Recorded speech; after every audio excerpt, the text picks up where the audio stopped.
अच्छा, stock market में investment करने से पहले ना आपको ये देखना होता है कि आपकी मुल्क की जो इकोनॉमी है वो किस सिमत में जा रही है। अब इकोनॉमी को गेज करने के कुछ टूल्स होते हैं। हम एक तो जीडीपी देखते हैं कि हमारी जीडीपी की ग्रोथ की फोरकास्टिंग क्या है। अब हमारी जीडीपी की बात करें तो आईएमएफ ने जो फोरकास्ट किया है हमारी जीडीपी को कि वो तकरीबन 3.2 से 3.8% के बीच में रहेगी, और हमारी अपनी जो फोरकास्टिंग है जीडीपी के हिसाब से वो तकरीबन 4% या आई थिंक 4.2% के हिसाब से है। अब जीडीपी कैसी रहती है ये हमें आने वाला वक्त बताता है। दूसरा एक टूल है जो इकोनॉमी को गेज करता है, वो बड़ा इंटरेस्टिंग है, वो हमें देखना पड़ेगा। वो कहलाता है आपका यील्ड कर्व।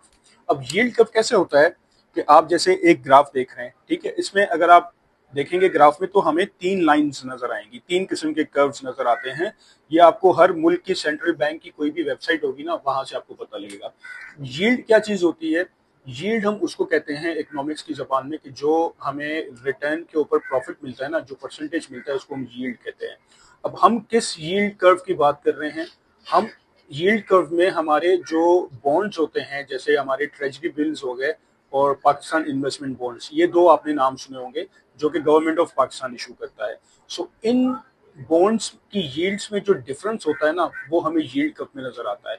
सो अगर आपका यील्ड कर्व का ग्राफ अपवर्ड डायरेक्शन में है, जिसका मतलब ये होता है कि आपकी लॉन्ग टर्म यील्ड्स ज्यादा होती हैं और आपकी जो शॉर्ट टर्म बिल्स की जो यील्ड्स हैं वो कम होती हैं।